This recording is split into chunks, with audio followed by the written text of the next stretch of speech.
John Ray, back with another episode of Design and Invest. In this episode, I am interviewing the wonderful Lyonel Katz here. He is a realtor, a developer, a short sale guy, a flipper. I know flipper's not the right terminology, but he does great things, and we're going to talk about this property that we're at right here and dive into it and just chop it up a little bit. I want to dive in a little bit. Who is Lyonel Katz? 100% Valley boy. Okay, You know, born and raised, born in Tarzana. Family's from Argentina. Okay. Right. So I do speak Spanish. It's very useful on the construction site. Oh yeah. Okay. You know what I'm saying? My broken Spanish. Like, gets let me tell you, far. kids, take Spanish. All right. Let me tell you, this is Los Angeles. Yes. Okay. So Spanish was extremely valuable for me. Grew up in a household What's your mainly. high school? Calabasas High School. Okay. Yeah, Calabasas High School. I went to Poly for a while, but then I went to right next to Birmingham. Is a small high school, kindergarten to 12th school, magnet school called Valley Alternative Magnet. That's where I graduated. Magnet. Smart guy. Calabasas, rich guy. Nah, public school. Rich parents. Poor kid. But either way, But Valley boys, we're a rare breed. There's not too many of us around. Most people here are transplants, or actually in real estate though. I have found a lot of people that are from here. yeah, you know, I think what a lot of stuff is that doing this takes some courage. Yeah. And so you gotta kind of like where you're at, feel like you can have a command of the market. Yeah. Very few people go and transplant and are like, I'm gonna kill it in real estate Yeah. here.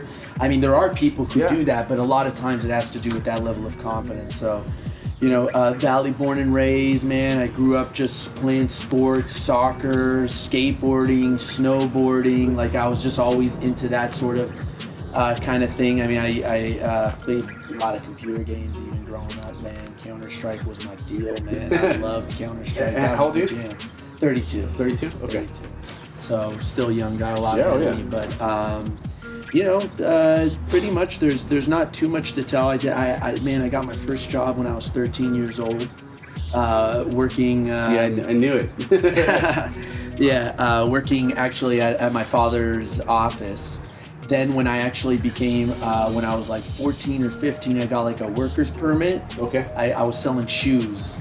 Okay, so I was like at foot action. Oh, okay. I worked foot shoes. action. I don't know if you Yeah. know foot action, all right? But foot action is like the ghetto Foot Locker. You know what I'm saying? Like that's like everybody goes to Foot Locker who's like, oh yes, I would like some basketball shoes. And then like everyone who goes to foot action, it's like music videos, chingy on the walls and stuff like that, like all this stuff, low riders, man, and everybody's coming in there. It was cool, man. Like it was cool, all types of characters. That's one of my first jobs. Actually, my first job was. Yeah. Where I worked at Sports Chalet. Yeah, that's where I learned the term upselling. That was all about selling sneakers, and then, all right, let me get you this. You like some socks? You want some cleaner? Yeah, exactly. We got this 2-for-1. We got like a 2-for-1. Hey man, how about a baseball cap? You know what I'm saying? Like, so like that was one of those things that was cool, man. And then funny enough, from there, I worked. A guy came in and I was upselling him. Okay, and he felt the passion. Yeah. All right. Even though like I was not passionate about the product, he felt the passion about the service, and he was the GM for a Jamba Juice. All right, and the guy literally goes, and I ring him up, and he leaves, and he's like, "Hey man," he's like, "How much you make here?" And I think at that time minimum wage was like $6.75 or something like that. All right, and I was like, "Yeah, man, I make $6.75, you know, it's whatever, you know, like I'm 15, who gives?" And then he's like, "How about if I pay you $8 an hour, will you come to Jamba Juice?" And I was like, "Are you messing with me, man?" For $8 an hour, okay? The guy's like, no, I'm not kidding, man. $8 an hour starting. He's like, "I like the way you work."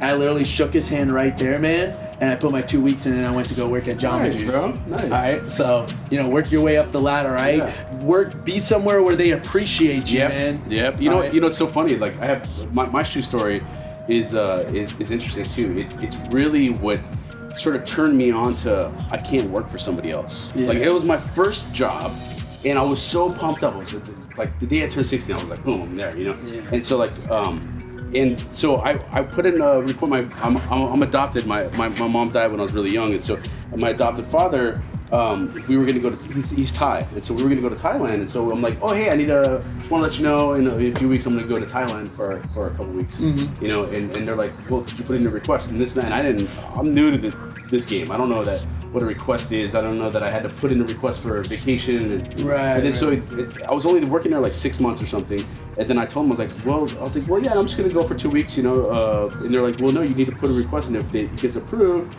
then, you know, blah, blah, and he's like, well, I'll let you know right now, it's not going to get approved. And I was like, well, what do I do? And they're like, well, you can't go on vacation. That's what he told me, you can't go on vacation. And I've never lived by those kind of rules. And so I was like, that's not my only option. I was like, I quit. You know, so I quit. And then I'm just like, what the hell is that? Like, and I just didn't get it. I didn't get it, you know? And so I just said, you know what? Okay, when I came back, I worked as a busboy. At Marvel Mania, you know, back in Universal Studios, I remember that spot. It was a restaurant, and so in the restaurant industry, it's very lax, very kind of like, you know, you have some people pick up your shifts. You don't have to work. You could like not work for a month. You trade or whatever. It's not a big deal. So you could take time off, and you're basically working for yourself. You make tips. You make minimum wage, but you make tips. And then so that led to me, you know, waiting tables. And then all throughout college, I waited tables at CPK, and so like And since then, I've never worked for anybody where it's always been a rep or some sort of like a sales type job or something that I could dictate the terms, and I make money based on incentives and based on my performance and like value and things like that. And there's another thing with value there too, is like I never felt that like the value was there. So like that's really interesting that experience happened to you, and it's good that happened to you too, because you saw that the merit of, you know, your, you know, what you do. So where did after Jamba, where did that? So after Jamba Juice, my next job was really I worked for the Daily News, man. Oh, okay. And I was a door knocker. Oh, dude, that's probably where the core really was built. I think that's where I figured that is not easy, guys. If you're knocking on doors, the rejection you get and just the kind of boom slam doors, that's not easy, man. I also learned how to get people to maybe like you know, working with the Daily News. I feel like I built the ability to kind of show up to a door and get someone to be intrigued in hearing a story. Right? We all like stories, and so sometimes when you go to these doors, if you can, before the negative, you know, build up, I mean, sometimes you don't have the chance, but you know, you can sometimes plant a few seeds, like you were indicating, that's kind of get somebody to say, okay, like, you know, just tell me more, you know? Because if you can, a lot of times when people are slamming a door, it's an ego that's slamming a door, but a heart never slams a door. Okay?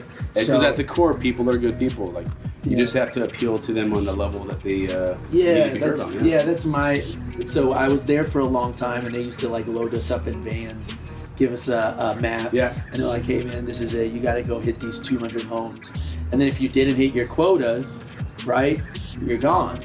You know, so you're going door to door to door to door, literally, hey, how's it going? You know, who you subscribe with, and all of these things. And then like door slams, and then all of a sudden it transitions into like, by the time you actually get good at this, you're like, hey, how's it going? I'm sorry to bother you. I just wanted to ask you a couple questions if you have a minute. I'm a college, I'm paying, you know, I'm going through college. I'm helping putting myself through college and stuff like that. You have a minute? And then they're like, oh, okay, all right, this sounds like a legitimate person. Go ahead. What's going on, right? So like you start talking to people in a different way that kind of helps. After Daily News, I worked at Williams-Sonoma. Williams-Sonoma. No, well, so they have wineries. I worked at Williams-Sonoma, the retail. Got it. Right? Yeah. So like I went ahead, and I've got a little bit of a funny story, man, because I'm horrible with celebrities, and that was the type of place that celebrities would come in. And honestly, like, sorry to any celebrities out there, but if you haven't directly influenced my life, like, I'm not supposed to know who you are. Okay, like that's just how I roll. Okay, like if you've never done anything for me except be on a silver screen, man, like there's no reason I should know who you are. Right, so and I don't mean that from like a bitter state. I mean that from like I'm just like a bullet train, you know. So I worked at Williams-Sonoma for like 4 or 5 years, and then I kind of transferred out of there, and that's when I started becoming entrepreneurial. And funny sort of like celebrity story. So I had all types of people that came in there, man. The Kardashians would come in, Cat Williams would come in. Kevin Hart came in once, and Nikki Sixx from Motley Crue. Oh, okay. Okay, came in. All right. Now, the thing is that there's probably some Motley Crue fans out there, but funny enough, some guy comes in, he looks like a rock star. I'm like, man, who is this guy, man? I got no idea who this guy is. He's got all his jewelry on, man. He rolls up in a Bentley for Williams-Sonoma. Like, what the heck's going on here, you know? So I go, I'm helping the guy out and all this stuff. And I'm like, I look at his credit card and it says Nikki Sixx. All right. And I'm like, I still don't know who this guy is. You know what I'm saying? Like, Nikki Sixx, who the hell is that? Yeah. And so I end up going ahead and I'm just like, hey man, you're buying a bunch of stuff. Like, maybe I can help you to your car or whatever it may be, help you load some things up. Yeah. So I go and I'm out there, I'm carrying all this stuff for Nikki Sixx.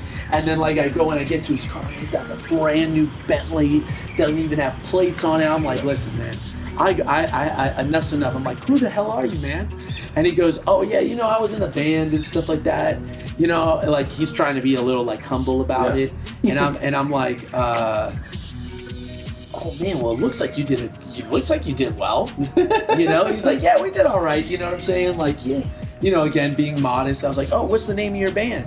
And he looks at me like dead in the eyes and he's like, Motley Crue. And I look at him dead in the eyes and I say, never heard of you. I swear, 100% authentic story, all right? Yeah. 100%. There's not one thing I embellished at all. I think you're too young. I think that's what right? it is, yeah. Well, listen, I know Motley Crue songs, That right? was my sister's generation, my older sister's generation. But I listened to him and I knew about him and stuff. Yeah. But I'm not even kidding you. But Nikki Sixx, when you say that name, I'm thinking, I don't know who that is. I think he's the drummer. Yeah, but I do recognize the name, but I don't know the name. But Motley Crue, yeah, they're... So, funny, man. That's looked him dead in the eyes. How did he respond? He was like, cool. You know what? I think he was like... He probably give you a bigger tip. Yeah, he probably... I think he was kind of like, you know what? That's pretty refreshing. That's all right. And he's like, this guy, he's like, I performed in front of like 20,000 people. Yeah. Everybody's like dying for me. And this kid looks at me and is like, who, what? So that was a funny story. Funny. After that, I actually joined up in multi-level marketing. Okay. And this is when my life took a big turn. Both mostly good, but also bad that I turned into good. Okay, because like a lot of people have like different experiences with multi-level marketing. Yeah. For me, I'm a really like focused guy. So my thing is that I'm all or nothing. Yeah. Okay, and so I got recruited and it was in one of these financial ones, like a WFG or like a PHP that Patrick Bet-David is doing and stuff like that now. I was selling financial products, life insurance, health insurance, mutual funds, like all of these different things. And it was like 2006, 2007. Yeah. Okay. And at that point in time, the market took a crash. And like, I don't care who you were. You could have been the best salesman in the world if you didn't have the right network. Yeah. You were the Antichrist. Like, it's 2007, everything's crashing, and you're like, hey, why don't you invest in the market? You know what I'm saying? Like, oh! Yeah, it's like, what? Like, who's going to do that? And in that business, you get chargebacks. You know what chargebacks are? Yeah, so basically you sell a policy or you sell something, someone's supposed to invest so much, they pay you your commission up front, and then all of a sudden they're like, nah, you leave, they're like, nah, I don't want it, and they call and they cancel. Yeah. Well, you've spent that commission, and you got to pay back. Yeah. So like I overnight got tons of chargebacks. I'm like a young kid. Keep in mind, I'm 32 now. I'm talking about 12 years ago. Yeah. I'm 20 years old, trying to get out there and like grind and sell policies and do all of these things. I get smashed with a bunch of chargebacks. Now every policy, I can't even sell a policy, and every policy I sell is just paying the company back. Yeah. Right. So I kind of got into like this vicious hole where I was like, man, what the heck am I going to do? Yeah. But a lot of good came out of that company. Self-development, habits to read books, never stop reading, never stop learning, never stop growing, fight. that sort of mentality kind of came The through. scrappiness of kind of like clawing your way to whatever you can. Exactly. Very similar story to me. Like I started the company straight out of college. I graduated in 2003 from UC Santa Barbara, and I straight away started an import company. And it blew it up. My brother came on board as an investor. We were just crushing the game. And we were selling to all the big box retailers. We were featured in Rachel Ray, Oprah, this, that. We were just crushing on all levels. But the problem is we took on too much debt to scale to the next levels. And we were sustaining no problem. But then once that bottom fell out, it was just like, oh crap. And it was just like a free fall. And then, but I'm glad. I mean, I was at the time, 2007. I was 27 years old, right. And I was already, like 5 years deep in this company. 4 years deep, and I was thinking already at the top of the game, already a millionaire, already like well, like on paper it looked great, Yeah. Bottom fell out, lost everything, went bankrupt, because of all that. But like you said, man, like what came out of that was like a phoenix from the ashes, right? Because you and I being smacked in our faces at a young age. Taking on a blow like that's the best time to do it. I mean, like to the go. Best thing for me was starting early. Yeah, starting early. Absolutely. A lot of people most people your age, not yeah, a lot of people wait. They're hungry. They're greedy. They don't realize that business is like going to the casino. Yeah. And so what happens is that when you go to the casino, there's no reason you got to sit with your entire bankroll. Yep. There's no reason. Okay, so what happens is that people don't understand that their greed takes advantage of them, and what happens is they don't understand that they're sitting at that business casino with everything they got, and it's like, listen, you don't need to do that. You can be less aggressive as you move forward. Pay yourself first. Very do smart, a lot of these things, like you'll realize, and I know this is a little off topic, but and a lot of people will wish that they can get to this level, but you'll make it to a level where if you have $10 million, okay, it's not going to be enough. Yeah. Okay, people are always like, yeah, if I could have $1 million. Oh, and then you get $1 million. If I could have $5 million, and then you get the $5 million. If I could have $10 million, and then if I could have 20, and it never ends. And what they don't realize though is that from having $5 million to having $10 million, it doesn't change your lifestyle all that much. So what happens is if you get $5 million and you say, you know what, I'm gonna keep 2.5 out. Yeah. And I'm gonna secure this level of lifestyle, and then I'm gonna play with the stuff that's okay. Money, yeah. Right? Yeah. Exactly. The house is money. Then you get to a place that's like, all right, man, now where there's risk, there's reward. And when you calculate risk, you can mitigate risk. And that's stuff that you really only learn from experience, guys. I mean, 100%. absolutely. 100%. And I'm really happy you told me that story. And so after that, what was the sort of pivotal moment where you started real estate? Yeah. So I'll fast forward. I'll finish on WFG real quick. In WFG, I'm gonna give a shout out. Who knows? He might not even ever see this. There's a speaker. He's really big on Instagram now. Ed Milet. Okay, Ed Milet is a powerful dude. He was in the multi-level marketing company that I was in. He was one of the speakers. This guy, at least 3 times in 3 different seminars, such a powerful speaker, such a powerful message.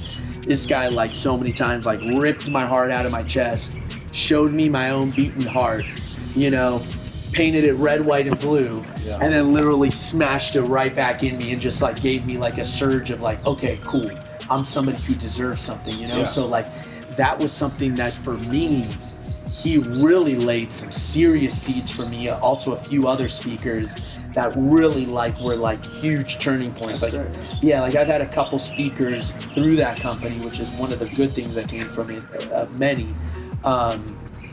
Was that I had some run-ins with speakers where they literally literally I went into that room thinking one thing and I came out like a brand new person, literally rebooted. Yeah. And that's only happened to me like twice in my life.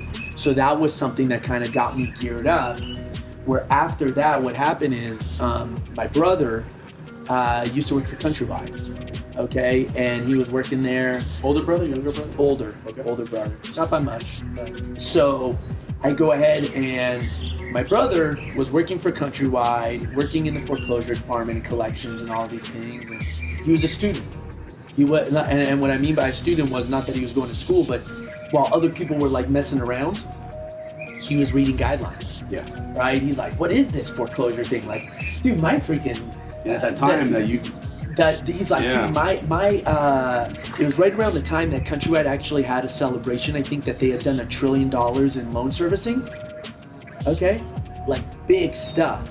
And so they had all of these parties, and he was like in this foreclosure collection department. He's like, dude, my department just keeps growing and growing. This is about 2008? Well, no, like 2005, 2006. Oh, so like this was like right, because people, people only started people only started really reporting the crash once the crash is like undeniable. Yep. Right, so like probably the crash really started in 05. Yeah, you're absolutely right. and then once they're it was just passing out loans like candy, man. I think they're like approved. I think they would check your pulse, and as long as you had a pulse, like here's your loan. How much? Stated. Yeah, pretty much. So it was one of those things, and so he was like, hey, Lyonel, you got all of these different things. Maybe we can, do our own thing. We can start helping some of these owners. People call in and they don't know what their options are.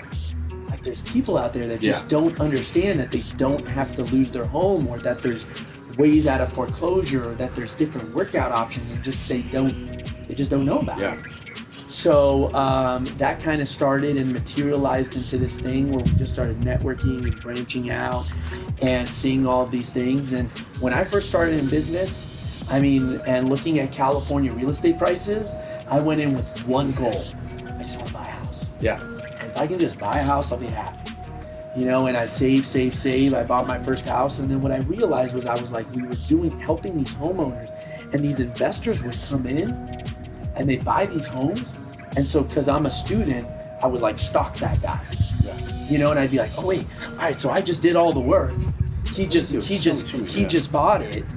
And then, okay, all right, and 3 months later, he just sold it for like another $150,000. I was like, oh my goodness, and I'm the reason why he did it. Yeah. I'm the one who knows how to deal with the bank and submit things to the bank and all these things. And he wishes he had my knowledge. Yeah. And I was like, man, there's got to be something. There's got to be something different here, because my feed and his feed, it's like opposite sides of the spectrum, man. So that kind of got me to a place where I was like, man, I got to get into real estate investing. If I'm really going to like pick my head up and get a little bit out of this rat race. And so we did our first flip, and I don't like to call them flips per se, but they're like rehabs, rehab sales. But so I did my first project in 2013.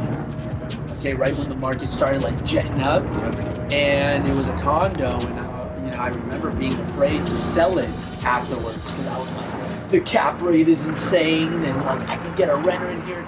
And I bought it for this amount, and where are you going to find a 10 cap? Yeah, 10 cap. Because the prices were so low. Yeah. So like anything you were buying at that time was a rental, and everything you were buying was eventually a flip.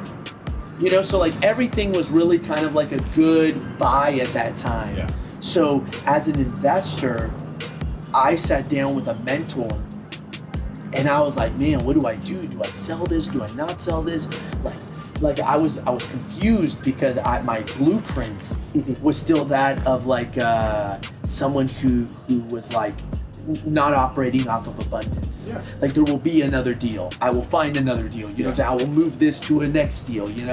Do you still feel like you're at the bottom of this tree, just branching off, like you're still just shooting sprout? I do too. Like I'm 39, but like I really feel like this is just the beginning. It's like I keep feeling like the more I know and the more I get to know and people I get to know, the more I feel like the less I know. It's like holy crap, like there's just so much more to learn. You made a good point about reading books and mentorship and people that like touch you on different levels on speeches and things like I carry things like that with me as well, and I have all these little gems and like a bag of marbles, and I feel like I only got two marbles in this bag, and so much more to sort of give back and to also just accumulate and collect. And so sorry to cut you off, but yeah, no, absolutely. I feel very much like you in a lot of ways. Oh, definitely. I think we're kindred spirits. Yeah. So where did that lead you? That just kind of led me. Did you keep that property or? No. We liquidated the property, man, and now 35, 40 projects later, we're here, and I really don't care about keeping anything anymore. Really? You know, it's just like, well, the thing is this, is my mentor said something to me that was really, really important. And he goes, listen, it's not about whether to keep or whether to sell.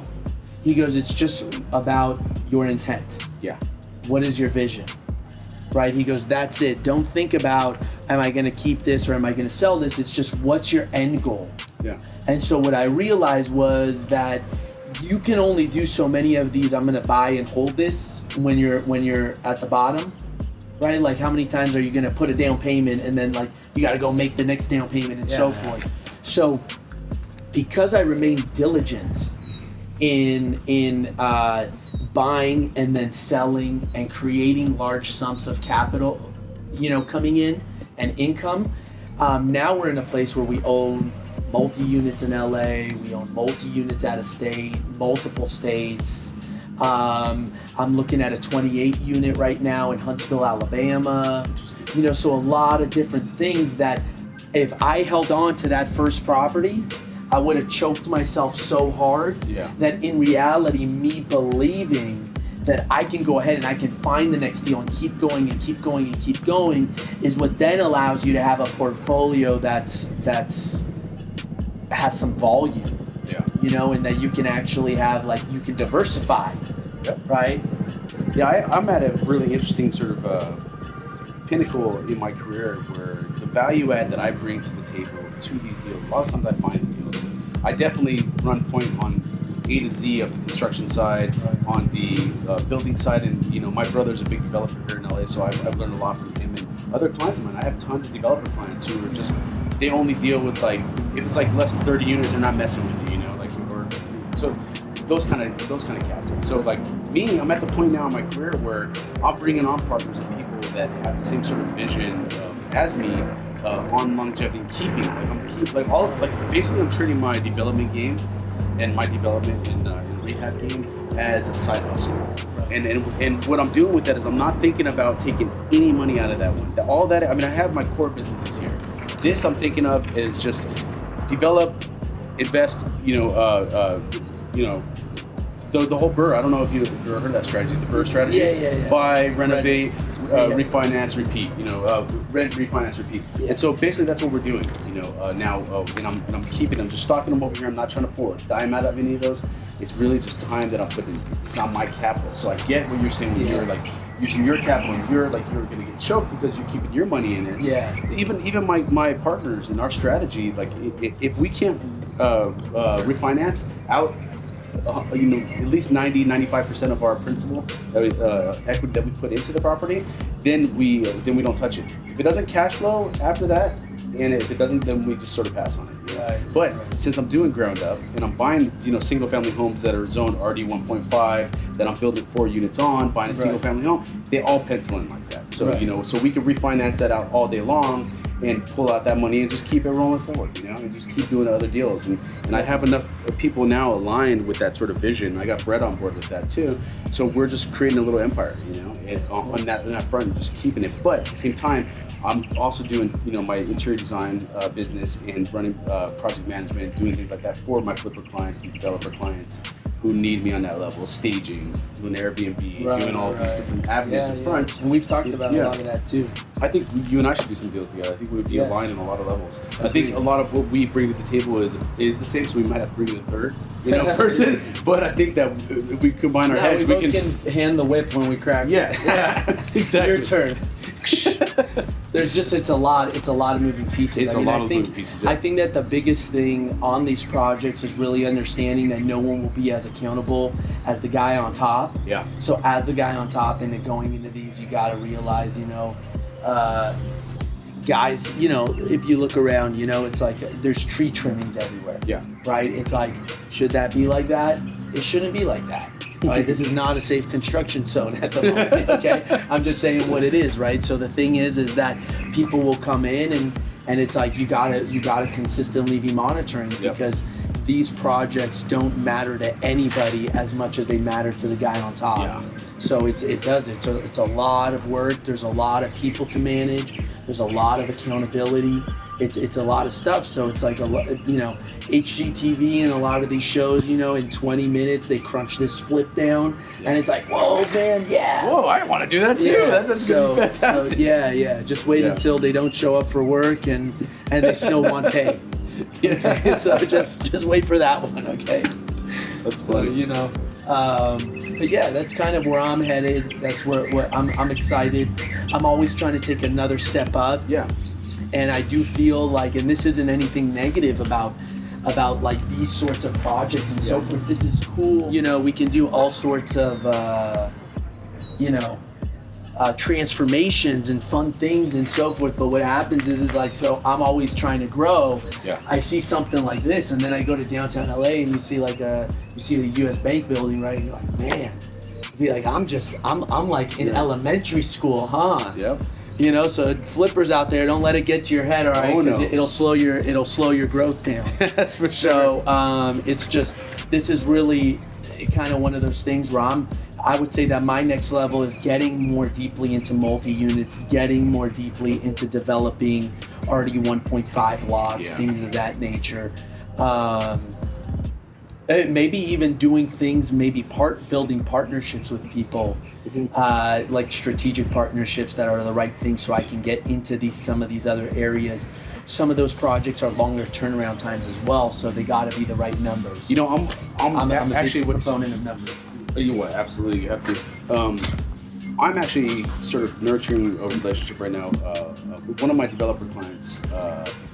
More flipper, but he does a lot of development. He actually has like a big background in working with the big guys. He started a sort of ADU, accessory dwelling unit division, where he's going to be building these for people. Oh, nice. And it's such a growing thing right now. You could basically turn what Lyonel's doing here. If you look at it from the sort of macro, he's taking a single family home and then he's turning it into a duplex. Straight up, it's a duplex now. And once he's done with this. And so what that does, that sends you into completely different comp zones and completely different stratosphere. Yeah. You can overpay on homes now and build an ADU. This client that I'm talking about, he built he bought in Frogtown a 900 square foot single family home, but on a corner lot, nice sized lot. He overpaid a little bit for it. I think he paid like $700,000 for it. You know, really it's only worth like $600,000. But by doing that, he knew what he was going to do. He built a 1,300 square foot ADU in the back. So you have a 900 square foot front house in Frogtown, high rents, crazy. And then he built a 1,300 square foot 3-bedroom, 3-bath ADU in the back. Wow. And then now he sold it, I think, for like 1.6 or something. Yeah. Something crazy. Like, I mean, it's just astronomical. I was actually just talking about that last night because a lot of people are going in there and they're running the comparables for the resales and no one else has an ADU. So what happens what do you comp them to? Exactly. So I'm actually doing a couple projects right now with the ADU besides this one. Yeah. And that's one that actually you should come take a look at it. Yeah. It's really cool, man. We're doing it with like 10-foot ceilings, vaulted ceilings in one point where the ceiling's like 13 feet high. You know, very cool barn style back house with its own private backyard. Nice. So also like if you can convert garages. Yeah, which everybody's doing, but I think they're leaving way too much money on the table. Yeah, and not only that though, is that, you know, you can use these ADUs to create courtyards and private areas and amenities and different things like that make things feel a little bit more than someone showing up and being like, oh, well, the garage used to be here and this looks like a garage that's just been converted. You know, so like where there's creativity and where you care, right? So like I'm a huge proponent of whatever you decide to do in life, care about it, master it, refine it. You know, you got to be a blacksmith of what you do. And so the thing is that whenever I do a project, I wholeheartedly believe that it's a reflection of who I am. Yeah. and I care about the person who's showing up. So a lot of people are out there and they're flipping homes. They're not putting really good materials in or whatever it may be. Their finishes are not where they should be. And someone's going to show up and they're going to contemplate whether or not they want to trade their life and their time for the home that you designed. Yep. Right? I mean, even if it's just a lipstick on a pig, you know, it's one of those things. That's what's kind of the decision. So you have an opportunity. And from the outside looking in, I think you are doing a great job at that. I know you probably don't hear a lot, you know, because you don't really see the end user living in it and experiencing it. Yeah. And I feel that way a lot of times about my designs. You know, I feel like I'm putting all these designs forward, building these beautiful properties, seeing them from A to Z, staging them, putting all the icing, and then somebody else gets to live in them and experience it and all that. But you do it for that love, you do it for those right reasons, and you definitely do. Like your projects and the little things that you do to, like I said, it's not really value adds. It's more of like an emotional ad. Oh, it's more of a 100%. pouring your passion and your sort of designs into these, and they show so much better. People literally have an emotional connection, more so to homes he puts out than a lot of my other clients. I tell you what, and that turns into money. It turns into everything. It's not always about the money. It's about all the things that come with it. Money just happens to be a sort of byproduct of that passion that he's putting into these jobs. And you know, I even get approached for people to hire me for their own rehab for design work. I bet you do. You know, so it just turns into a lot of stuff. If you're the best version of yourself, I mean, just abundance kind of follows if you put yourself in the right place. Yeah, how I actually found this home was really interesting. So, you know, I typically don't work with sellers. I typically don't work with buyers. I mean, I do occasionally, sometimes even like close people. Yeah. But actually, I sold the house across the street. And my seller was like, you better do an open house.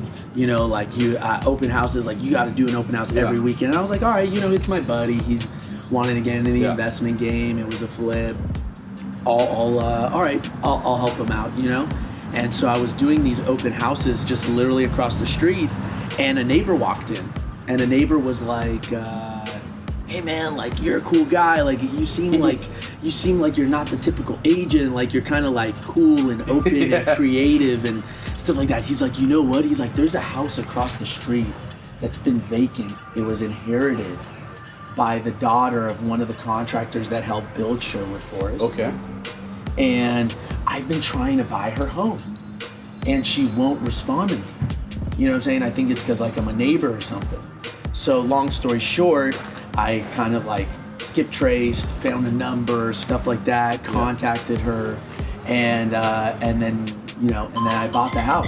So she wasn't even approachable, like, right? She wasn't even, Like she was like, how'd you find my number? Okay. Like, you know, are you an agent? Like, oh, do you live in the neighborhood already? And I was like, listen, I don't. I'm selling. Did she even know about this property? Was she like? No, yeah. People that like had somebody that she was like, you know, I used to have tenants in there. I got it from okay. my parents. There's a lot of memories. There's a lot of work that needs to be done.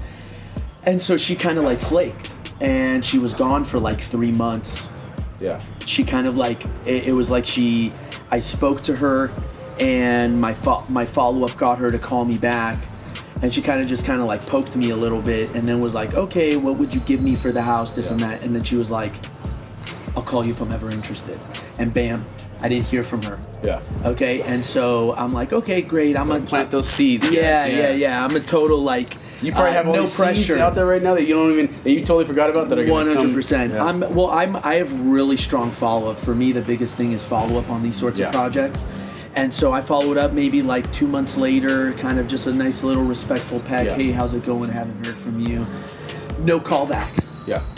Funny enough, I go to Switzerland, okay? And I go to Switzerland for like 3 weeks. Yeah. In the middle of my travels to Switzerland, she calls me, and I take a call while I'm in Switzerland. And she's like, I want you to buy my house before the end of the year. Now, granted, this is literally December like 15th. Yeah. And I've got 15 days to close, okay? She's like, you were an investor, right? You're a cash buyer, right? You can perform, right? Then buy my house. So I said, okay, well, we've got 2 options, you know? Yeah. I can either I remember your house. She had me walk through at some point. I said, you can either ask me for a no contingency offer, right? Where like I'm buying it as is, unseen, whatever you want to call it. or you allow me the respect as a buyer to do some level of due diligence, throw a camera down the sewer, do some inspections. But I promise to be easygoing. Like, I deal with all sorts of problems, so nothing's going to scare me away. It's really just about numbers. And she was like, cool, let's do that one. Right, so I sent my inspector out here, whatever it may be, and we negotiated, and I bought this place right around the new year, right before the end of the year, while I was traveling. Nice. You know, so luckily, right place, right time. You know, it all kind of came together. That's what you got to do, man. You have, and tell me some techniques that you use to follow up. Do you just calendar something, like you throw it in the calendar for 3 weeks and then just see it in the calendar and follow up? Or? Yeah, so I have a CRM that I work with. Okay. It's called Jira. Okay. It's by a company called Atlassian. How do you spell that? It's just Jira. Okay. And what's cool about it is it's like a free source sort of program. Is it like Act or something? Or? No, I don't know Act, but you can kind of like custom curtail this thing for whatever you want. You can set up calendars. You can pretty much, it's extremely inexpensive. Okay. As long as you have a limited amount of users. And they do that specifically so that small business people can use the CRM almost for free. Yeah, and so they grow with an pay on that. Exactly. Nice, then if smart, you've got more than 10 people on your team, okay, you can pay a little bit more for a software. You're already sort of vested in that. Yeah, it's like a pay it forward sort of situation. So with all that being said, I use that, and then I kind of do this sort of like, I like to be super present for leads when they first come in. And then gauging on what their activity and their response rate is to me depends on what I do. So I will do a system where I follow up on a 72-hour basis, and then I'll follow up on a weekly basis, and then I'll follow up on a bi-weekly basis, and then I'll follow up on a monthly basis, and then on a bi-monthly basis. And I slowly start following my follow-ups. I start phasing out my follow-ups. Because if the lead isn't closed when you're there and you're like, hey, what's going on? I'm ready. Are you ready? Are you ready?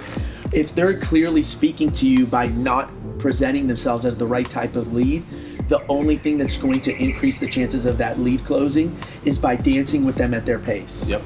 So you don't want to continue being this guy who just shows up every day and you're like, what's up? I'm ready. I'm ready. Yeah. You know, you want them to be like, listen, if I'm throwing a jab to use your thing and the jab's not coming back, it's like I'm gonna step away. You know what I'm saying? You're not looking to dance right now. And throw some breadcrumbs. Yeah. Keep the breadcrumbs out there. So plus, as a business owner, as an entrepreneur, as someone who has a lot on your plate, you and your team need to clearly identify like who's my hot lead. Yep. You can't follow up with everybody like they're a hot lead. So you got to be able to. This is why I like this guy. This is why I wanted to interview this guy right here. Because we speak the same exact language.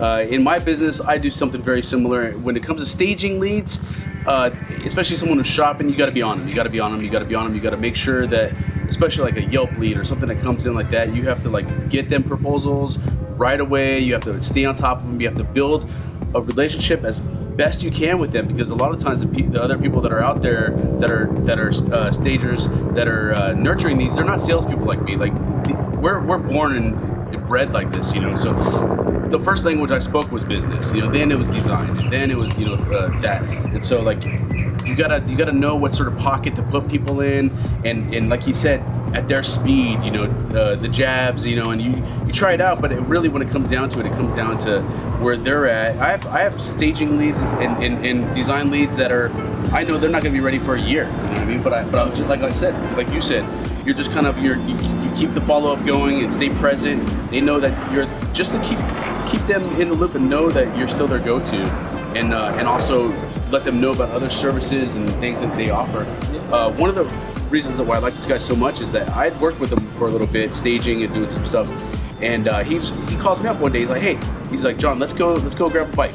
And I'm like, I don't know what this is about. I was like, let's go grab a bite. And so he just invited me to a restaurant, cool restaurant too. They turned me on to in Sherman Oaks, and I was like, all right. So we went out to eat.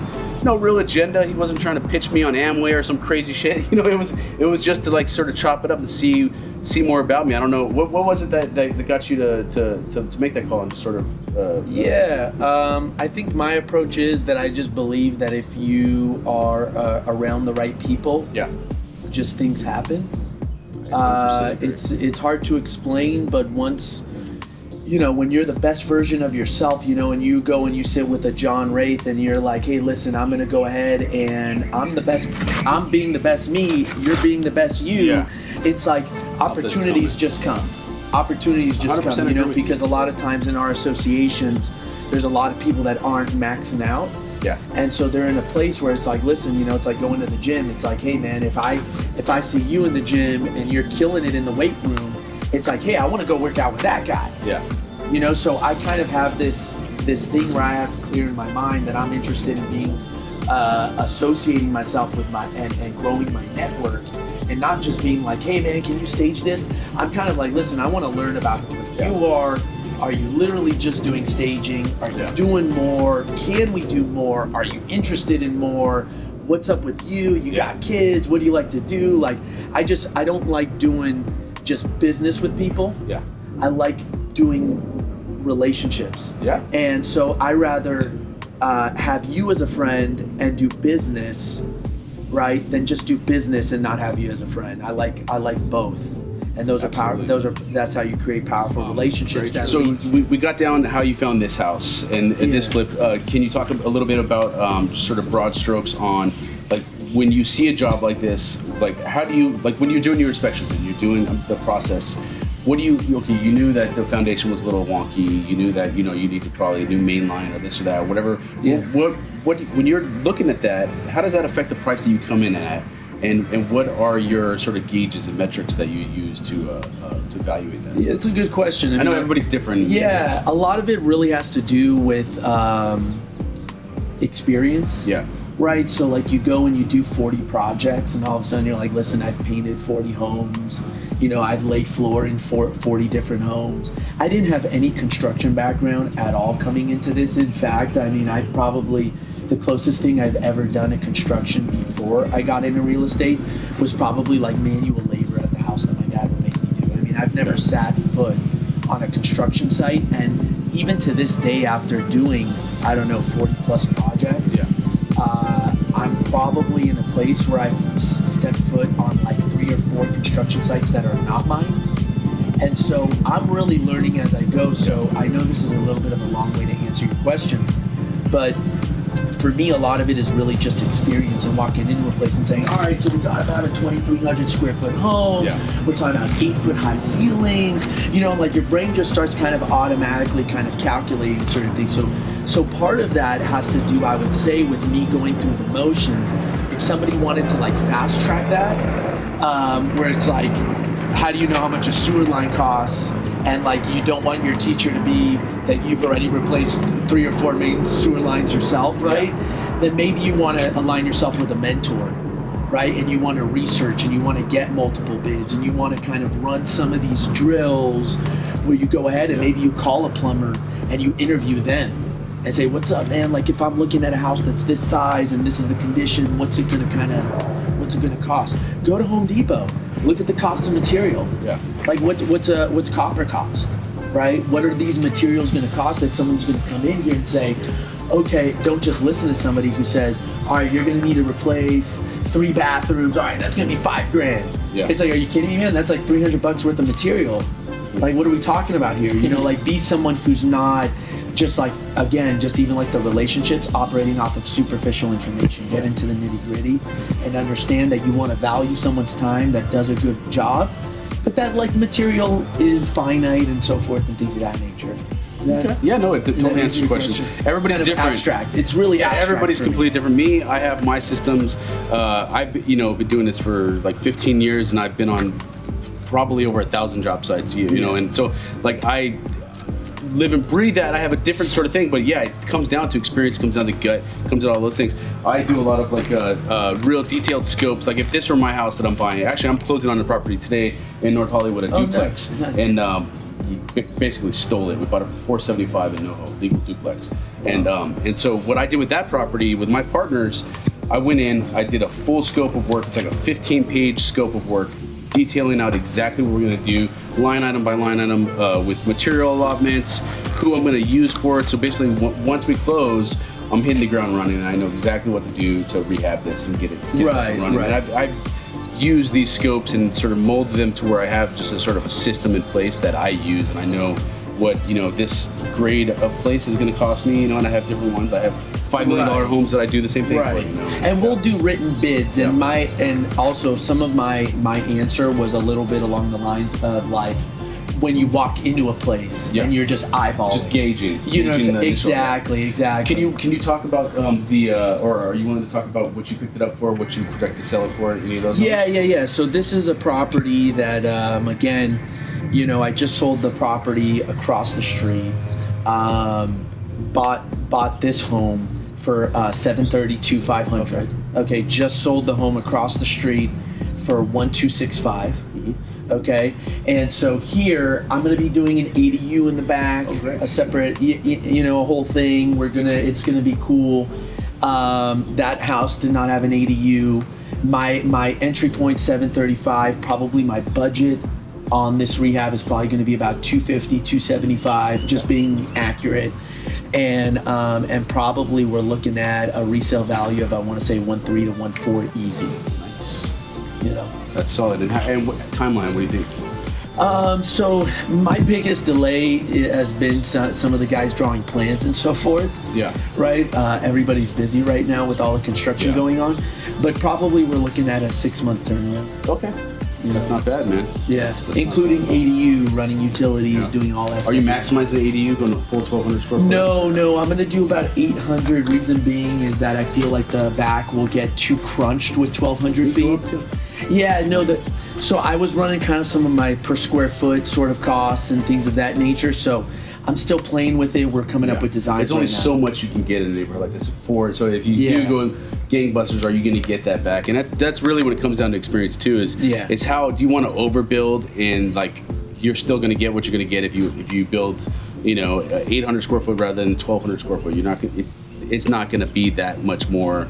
Same thing that I go back to as well, like when it comes to selections. And this guy's a master at that. I mean, he really is, like knowing what you're going to get out of it. You don't need to pick a $15 square foot tile when a $2 square foot tile will do the job, But what Lyonel does that really impresses me, and really I put him in sort of a different pocket of my other clients and other flipper clients and things like that, is he brings like really unique value adds. Like he's a real designer in his head, and he knows, like, by doing these cool wood features or these cool like mailboxes or address numbers and just like random little value adds that he brings that just blow people away. I mean, it's the things that people talk about when they're walking a property. I mean, you're a realtor too, so you know that when you walk into a property, you're showing 50 properties to clients, and they need something to really push them over the top, and he's really good at pushing clients over the top and getting them to really fall in love with the property on an emotional level. And I'll show you some pictures of things that he's done in the past too, that'll sort of solidify this point.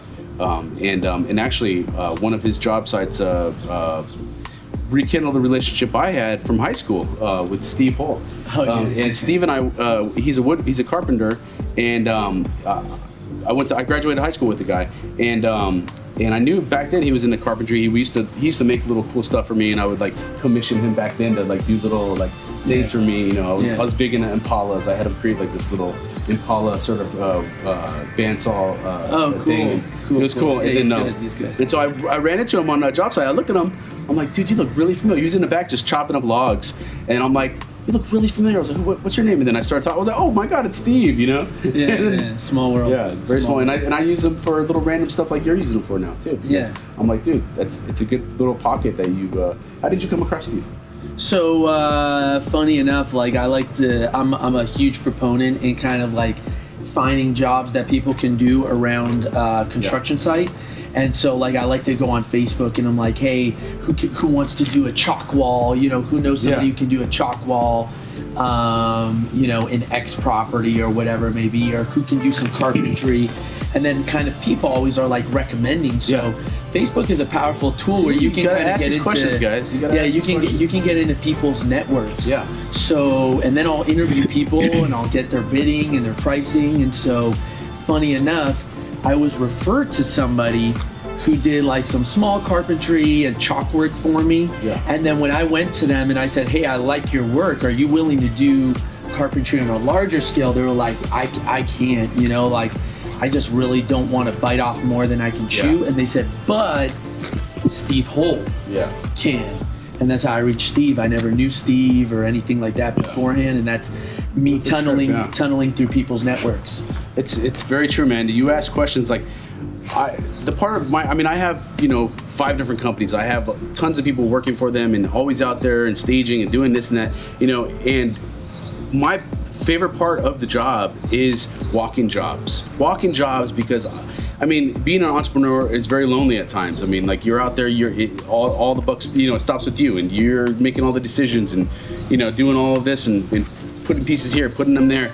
But when you're walking jobs and you're sort of just chopping it up with people, the stuff that comes from that is gold. You're plucking gold. You're asking the right questions. You're very much like me in that respect. Like once you open up a conversation, you dive down these crazy rabbit holes that just lead to gold. Just straight gold. And then you end up in other people's sort of networks that will just amaze you. Like we probably have, I would say probably over 100 people that we know in common. I guarantee you. Like I brought up your name to people and they know you. Like I was talking to one of my business partners, Brett Hazard, and Brett's like, oh yeah, I know Lyonel. And then you're like, oh yeah, I know Brett. Like there's so many little instances like that. The house that we're closing on today is where it's with Brett. Do you know how I met Brett Hazard? No.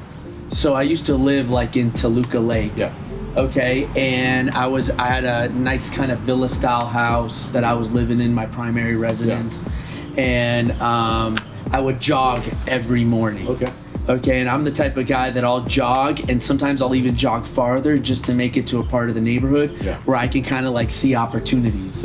Okay, like I love that. Like I'm like, hey, let's go running 2 miles. Are you dictating the whole way? Like blah blah blah. Call on this. No. So what's funny is one day I see a house on a route that I would jog, and there was a dumpster out in front, and I'm like, ooh, I like this house. Okay, I like this house. So I go and I'm like, obviously it was a crappy house, which is why I liked it. I was like, this thing's a hunk of crap, See the vision. So I go and there's like a little sign on the door. It's not a for sale sign. It's not like a real estate. There's like some weird sign on the front door. So I'm like, dude, I don't give a crap. I'm gonna go look at this sign. And there's a number, and I call it. And it's Brett Hazard, okay? And so I'm like, hey, Brett, what's up, dude? Super random. I'm like, actually, I think I texted him because I would jog like at 6 in the morning. So like, just to keep things accurate, hey, I was driving, jogging by this area. What's going on? Like, what can you tell me about this? And so he was like, he responded later and was like, yeah, we're gonna sell that. It's an REO. Whatever, like I guess it was a private lender that foreclosed or something. I don't know. I don't remember all the stories. But either way, I didn't end up buying that house, okay? But what happened was I connected with Brett and I was like, hey, I'm thinking about selling my house. And he goes, no way. Let me come by and let me see what's up. So I met him. We were jiving. Brett, he's a cool guy, straight shooter. He's not like some BS guy. So either way, he brought me a buyer, man, and I sold my house to his client off market. Nice. Yeah, that's how I met Brett Hazard. But there's so many answers. Like when you ask the right questions, guys, and you are just putting your name out there, putting your word out there, and just the stuff that comes from it is pure gold. You should never be afraid of doing that because people are people. Like at the core, we're all good people, and we all have the right intentions as a whole. Of course, you got your outliers that are crap, but you focus on the core, and you build your core, and you build your connections, and it's amazing where it comes from. Lyonel here is great at that, and I really like working with him, and he's a wealth of knowledge too. This guy is you could text him for random things and be like boom boom boom, and he'll happily engage with you on these things. And I hopefully you feel the same. You can connect with me, ask me whatever you want. 100%. And you're definitely a resource. All right, so tell me what's going on here. You had some walls here. Looks like it was very compartmentalized. So first and foremost, this house was completely original from the time it was built. You can tell from some of the windows and stuff like that. Kind of the age of the home. It's kind of maybe some of the finishes that were here. As you can see though, for the age of this home, which I think is in the 40s, Okay, maybe 50s at the latest. 50s, it looks like, yeah. Okay. I mean, they kind of spared no expense doing kind of corners like that and things of that nature. That's super ahead of its time for that time. Usually frame. in that time period, it was for people coming back from World War II. This is obviously geared towards more of a luxury buyer. Definitely. Or, well, I mean, like you said too, this was the developer who built this neighborhood's personal house, right? Exactly. So of course he's going to do some tricked out stuff for the time. That Exactly. Yeah, Exactly. makes a lot of sense. So right here you can see the footprint of where a retaining wall used to be. We took care of everything. Yeah. Everything we do is permitted. I don't cut any corners. You know, use the proper engineer to make sure everything's inspected.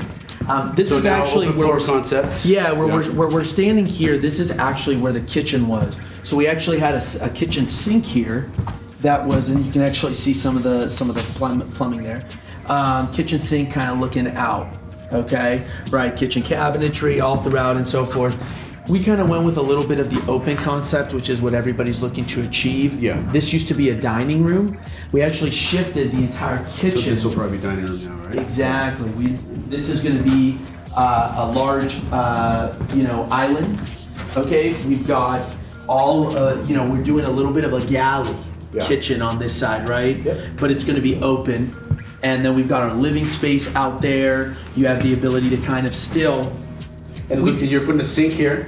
Yeah. So you'll be washing dishes and entertaining and sort of communal space. I like, in kitchens like this, I like putting appliances in here. I don't like putting stoves in the island because I hate having a range hood just sort of in your face, or paying so much money for a downdraft stove and then all the work that comes into play with that. But by putting sinks, I don't mind that at all. It actually makes a lot of sense. And so this island's gonna be a nice big fat island. Very usable. I'm sure he'll put his trash here, his sink, the whole shebang. So it's very prep. Back here, we've got the stove right there. Yeah, we've got right in the corner. pantry, some side cabinetry, stove. We're gonna have a built-in here, thermidor, Nice. type deal. So we are going a little bit of more. Well, yeah. Once you punch on get the into the appliances. sort of $1 million price point and above, you got to take a different sort of direction for appliances. You can't just put range over microwave, type apartment style things, and what he's doing. Thermidor is the right play for a property of this this price point. Lyonel's no newbie there. Are you doing the tower type pantry, or are you actually using that space back there for pantry? No, so I'll explain that. This is actually, I'm doing a little bit of a dynamic floor plan, and I'll explain as we walk through. It'll be kind of a cool little bit of a concept, but there is going to be a pantry here at the end. Okay, that's for sure, because the way I'm kind of like designing this is that if you wanted to, you can have a whole mother-in-law suite on this side in addition to the ADU, because that's something that I feel that a lot of people within this market, I studied the demographic, I already sold in this area. One of the biggest complaints I had in this neighborhood was people saying, well, I'm looking for a second house. Well, my mother-in-law is moving in with me. A lot of baby boomers are getting old, and he's 100% right. You have to think about those. Also, if you have a 2-story home, it's really important nowadays to have a bottom suite, or mother-in-law type suite downstairs on the ground floor. This is single level, so he's not going to come into that, but doing that is very important. It's good that you're doing that. Is that this bedroom here? Yeah, that's going to be this bedroom through here. Okay. This is a window that we added. This is going to be just a fixed panel, just kind of like a picture view. And this was something that I envisioned, hey, listen, if I want someone to give me top dollar for this home, I want this place to be bright. I want them to be able to see their amenities and all of those things. So they're here at the sink.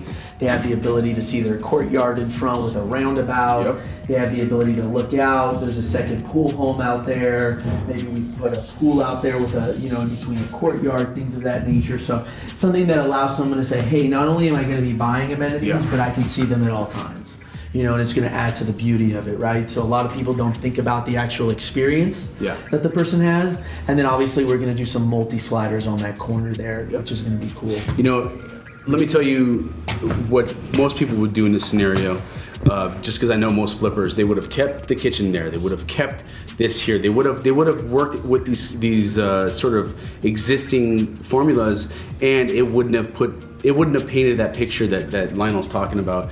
And that picture is the communal engagement and the sort of reworking of the old to make it something that's super hip and super new.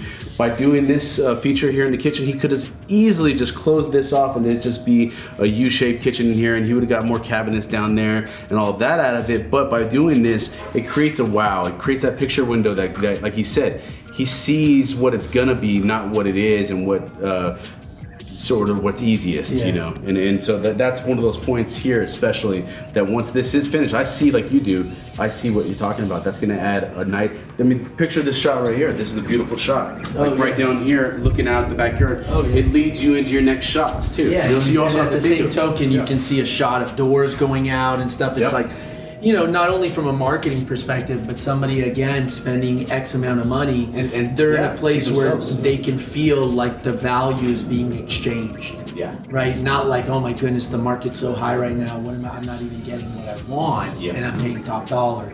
So that's one of those things. And then if we come through here, which, by the way, obviously this is, you can see some laundry hookups here. That's not where it's, I see. Okay, correct. But what I will tell you is that this is going to double. We're going to leave this here. We're going to build a custom cabinet that can be as a buffet for the dining room, but it's large enough to put a washer and dryer. Okay, and the reason why we're doing that, again, is about flexibility. Also, they could use that as a separate rental on its own. Okay, but not permitted. Okay, that's up to them. Not permitted. I don't endorse that, but yes. Yes. Okay, because what'll happen is that this is going to allow somebody to close this off if they wanted to. And if we step through here. Plus, maybe they have a kid that won't move his ass out of the house. And then you don't want him. Do your own laundry in your own room, you know? Exactly. So here we have a second set. Okay, and there's enough room here to have a stackable set. Okay, there's going to be here a prep sink or whatever you need for there. But at the same token, there's enough room here for, you know, a stove. But everything here is for a washer and dryer, kids. Okay, so either way, this is kind of like a little bit of a kitchenette area. We're gonna do some nice shelving here, refrigerator space here. You've got a fairly large bedroom that you're coming into. We're gonna do built-ins. No, I love, you know, and I don't think there's anything wrong with what you're talking about too. Like, even if you made this just sort of, if someone wanted a dirty kitchen, you know what a dirty kitchen is? Yeah. And so, like, basically a dirty kitchen is where they, like in Asian households, it's where they walk shit up. They're walking it up. They're making up, you know, it's dirty kitchen. It's where they create the, or if you have a live-in maid, you know, this is where she's prepping stuff, and out there is where you're entertaining. That kitchen's more for show, you know? Like, I know some households. 100%. Yeah, so that, this is absolutely a space where I would actually put it all. I wouldn't be afraid. I would put the kitchen, I would put the little kitchen in, do all of that stuff. Do a little two-topper here, you know, in this corner or something for grandma to just get her coffee and be out of the hair of her kids. You know, she really didn't want to move into a retirement home, but also didn't want to be away from her family. So this is the perfect picture that you paint for them. So I like then you're gonna have your own Christmas tree lot in the back. All right, so if you guys want Christmas trees, come on by. In June. So this is this room and so forth. This was a tree that was very problematic, creating some foundation issues. Luckily, we're in the process of resolving it through violence. Through violence. Yeah, through tree violence. We got a restroom over here. Okay, this is where we're keeping our usable sort of toilet space. Here, this is kind of a mud room that we're going to be having. As you can see, it has its own. This is locked front entrance. But this is, it has its own private entrance. We're actually going to do a full built-in mudroom here. With kind of a pantry up against here. I like it, And then at the same time, a bench with hooks. You know, people can come in. I see it. You know, maybe even throw a solar tube. You know, this would be a nice room too to do some paneling in. Yes. To do some nice high wainscoting or something. Exactly. That'd be That's really one nice. of the things. I actually was thinking about doing wainscoting and then throwing some brick. This could be a cool Steve project. Yeah, I actually, funny enough, he just came out and did measurements. Oh, really? Yeah. Let's see. It's great minds think alike. So he actually, and I was thinking about maybe doing like brick. Across the top and the back. I like it. Dude, I would do like wainscoting as high as where your hooks are going to be, basically, along the whole space. And also easy to clean if you know, and then also from there up. I like that. It's a cool treatment. Right. This is an original garage that was converted at one point. Converted. Are you putting it back? Illegally? No. So I'm actually going to leave this.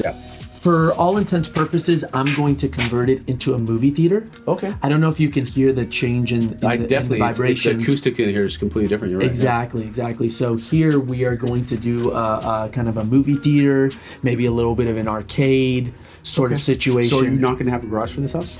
So I'll show you this, and if you want, I can just show you this now while we're here. We're going to extend the driveway in the back. We're going to put a garage in the back. Nice.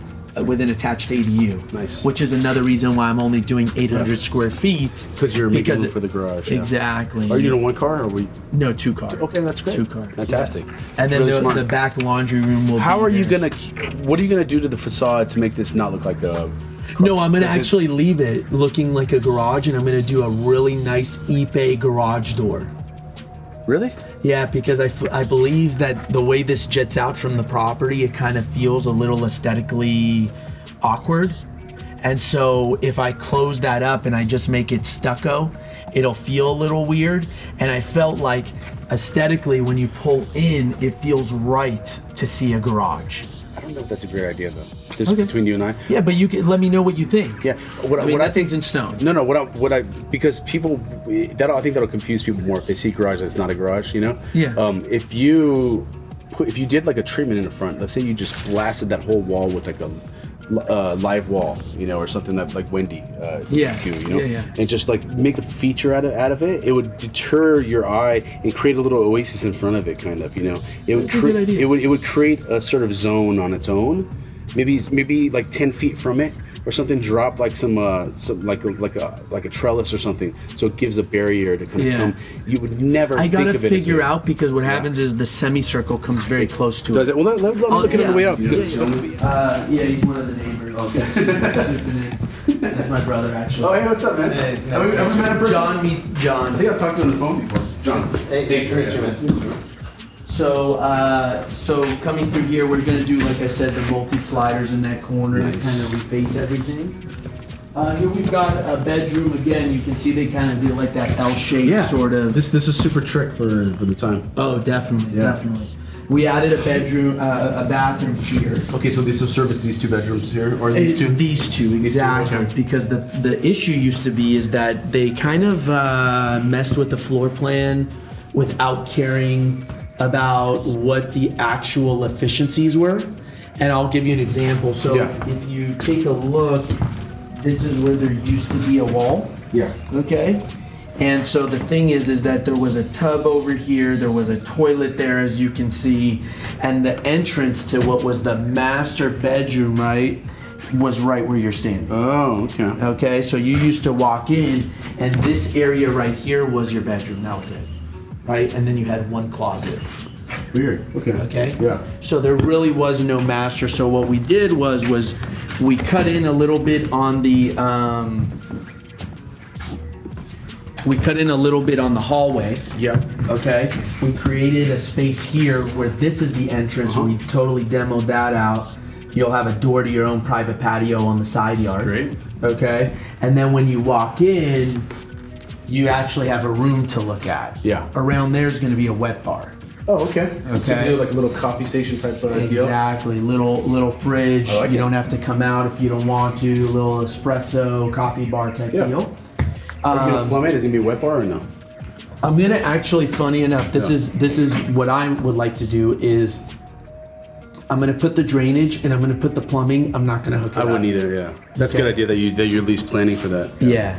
So you know what else I would suggest? Yeah. In a house of this price point, to wire in the back of the toilets for Toto if they wanted to put one later. Oh, nice. You don't have to supply it, but having it queued up there is very they're true. more and more common now. And There's it's super multiple simple brands. to do at this exactly. stage. Yeah. Just bottom right is the location you'd want to go. Cool. Thank you.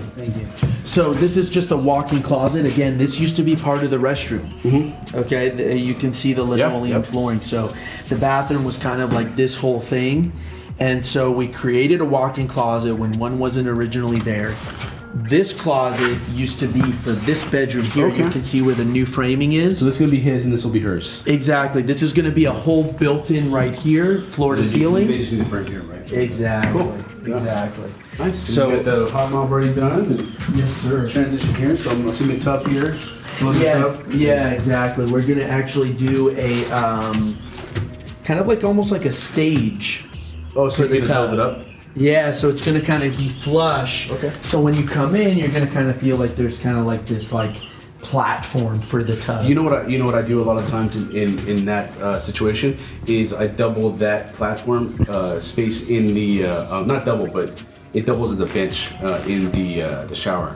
Oh. So you extend it a little further, and then you shoot your glass like right here. Let's say you shoot your glass like right here, so that way this portion inside is like a bench. So let me clarify. So Yeah. it's a freestanding tub. Oh, it's freestanding. That's just gonna sit on a platform.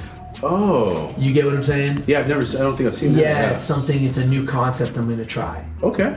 Yeah, where I'm gonna try to create this little zone here where in reality I'm gonna put rocks here. I thought you were building it up and putting. So yeah, no, I'm gonna put like almost like like cool. that black Okay. Mexican pebble rock Yeah. here, and then I'm gonna lay glass on top, and I'm gonna have a platform for the tub where the drainage comes through, and then I'm gonna have some glow. That's pretty trick. So you're gonna be able to kind of come in and kind of feel like you kind of got this little spa corner. Yeah. And then we're having a window here that's a fixed panel until right here, except you've got like a little bit of a crank or a slide. So if you're actually using the tub, you can open it, feel a little bit of the breeze coming in and out. You know, and you've got a little bit of a view. You've got your orange trees out And how here. about filler to the tub? Are you gonna do a tub filler off like a? Yeah, it's going to be in the back. It's going to come over. You could do it in the corner too. It might actually interfere with. Yes, what I really need to do is pick my fixture. Yeah. And then figure out. I'll send you one I use a lot. It's actually like $400, $300. It's not that crazy. Oh, cool. And it's a really nice like just what finish are you using here? Chrome, black, what? Chrome. Chrome. Yeah. Okay. Yeah. No, that's a cool little trick feature, man. I love that. It's gonna come out really nice. Yeah. So yeah, it's something new, and then we're gonna. Yeah, that's definitely new. We're we got our double vanity over here, stuff like that, but. That's kind of like this so far. I mean, we've got the backyard, but there's not too much to see out there besides a bunch of weeds at the moment, which is, you know. All right, so we're wrapping up here with Lyonel. It's been a beautiful day. It's like the perfect weather right now. And, you know, we saw his project, you know, chopped it up with him. He's an amazing guy. You got to check him out. What's your social media? Yeah, you can find me on Shortsalepro through Instagram. On Facebook, you can just find me under my name, Lyonel Katz. Feel free to add me, send me a message if you see this, if you want to connect, network. Very approachable. Very approachable. So hit him up. And remember, guys, design, invest, and repeat.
Hey guys, real quick, Lyonel Katz here.